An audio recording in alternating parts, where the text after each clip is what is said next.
মাধুরীকে 2015 সালে আমি সিনেমাতে পা রেখেছি। এর আগে আমি এই টেলিভিশনগুলোতে উপস্থাপনা করতাম, মানে হাজার হাজার টেলিভিশন শো, স্টেজ প্রোগ্রাম উপস্থাপনা করেছি।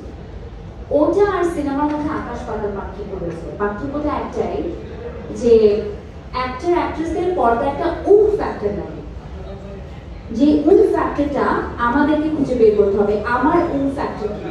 তো প্রথমবার যখন আমি পর্দায় নিজেকে দেখেছি আমি সেটা খুঁজে পেয়েছিলাম, যেটা আমি কোনোদিন আপনাদেরকে বলবো না। তো প্রতি সিনেমায় আমি চেষ্টা করি আমার যে ফ্যাক্টরটাকে আছে সেটাকে আমি ডিফারেন্ট ভাবে ক্যাশ করার জন্য।